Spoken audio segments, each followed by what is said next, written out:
Right through American history, there's been an ongoing clash between pressure for more freedom and democracy coming from below and efforts at elite control and domination coming from above. It goes back to the founding of the country.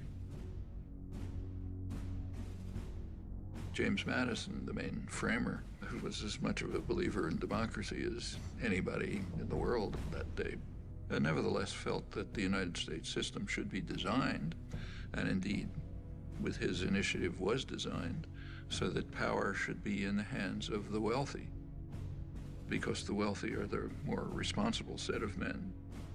And therefore, the structure of the formal constitutional system placed most power in the hands of the Senate. Remember, the Senate was not elected in those days. It was selected from the wealthy. Men, as Madison put it, had sympathy for property owners and their rights.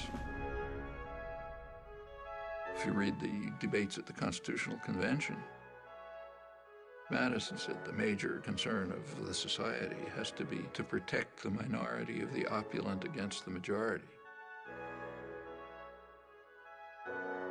And he had arguments. Suppose everyone had to vote freely. He said, well, the majority of the poor would get together and they would organize to take away the property of the rich.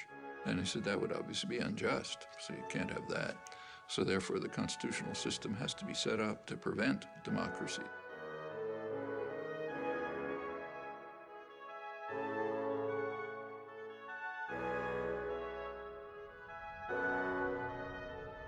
Which is of some interest that this debate has a hoary tradition, goes back to the first major book on political systems, Aristotle's Politics.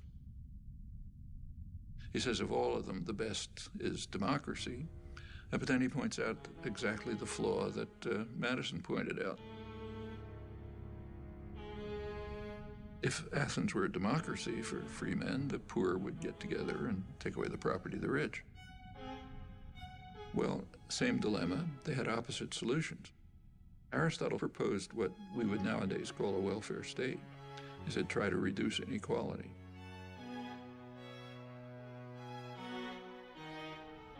So, same problem, opposite solutions. One is reduce inequality, you won't have this problem. And the other is reduce democracy.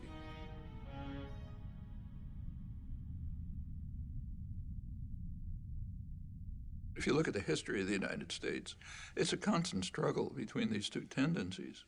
A democratizing tendency that's mostly coming from the population, pressure from below, and you get this constant battle going on, periods of regression, periods of progress. The 1960s, for example, were a period of significant democratization.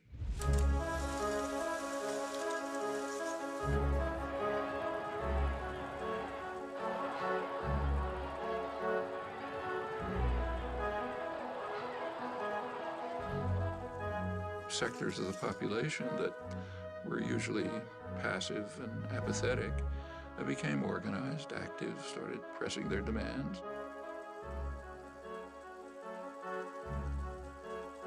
And they became more and more involved in decision-making, activism, and so on.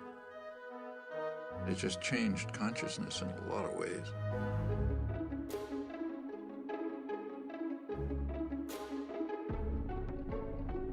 Minority rights. If democracy means freedom, why aren't our people free? Right. If democracy means justice, why don't we have justice? Right. If democracy means equality, why don't we have equality? Women's rights. This inhuman system of exploitation will change, but only if we force it to change, and force it together. Concern for the environment. A unique day in American history is ending, a day set aside for a nationwide outpouring of mankind seeking its own survival. Opposition to aggression. I'd say to those who criticize us for the militancy of our dissent that if they are serious about law and order, they should first provide it for the Vietnamese people, for our own black people, and for our own poor people. Concern for other people. One day we must ask the question, why are there 40 million poor people in America? When you begin to ask that question, you're raising a question about the economic system, about a broader distribution of wealth. the question of restructuring the whole of American society. These are all civilizing effects. And that caused great fear.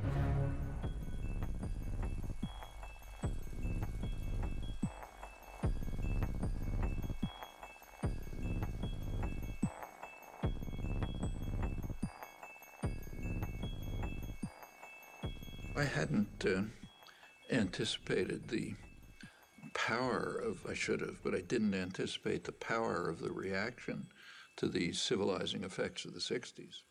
I did not anticipate the strength of the reaction to it. The backlash